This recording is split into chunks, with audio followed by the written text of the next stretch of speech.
Ano ko ba sasabihin kay boss to?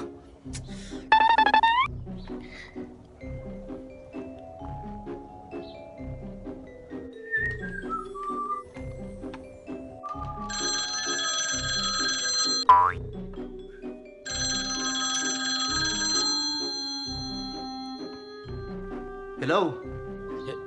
Hello, Boss Kulas. Si Berting po ito, katiwala nyo dito sa rest house ninyo. Oh, Berting, ikaw pala. Anong napatawag ka? May problema ba? Boss, napatawag lang po ako para abisuhan kayo na yung alaga ninyong parot, patay na. Yung parot kong si Tikoy, patay? Yung nanalo sa bird show?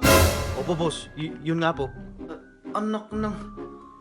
Sayang naman, ang laki na ng gastos ko dun sa ibong yun. Pero teka, ano bang ikinamatay niya? Kumain po kasi ng bulok na karne. Bulok na karne? Sino namang gunggong ang nagpakain sa kanya ng bulok na karne? Boss, wala po.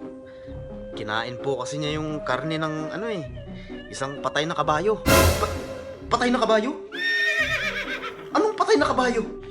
Yun pong thoroughbred horses nyo po, boss. Namatay po kasi silang lahat sa pagod.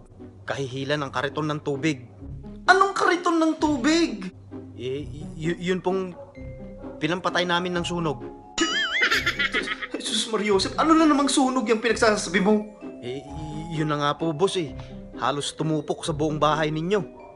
Tumumba pa yung isang nakasinding kandila. Tapos nagleb yung kurtina. At mabilis na kumalat yung apoy. May kuryente naman dyan sa bahay bakasyonan ko ha. Anong kandila ang pinagsasabi mo? Para sa burol po. Anong burol? Sa nanay niyo po, boss. Bigla po kasi siyang dumating dito nung isang gabi. Oh. Gabing-gabi na.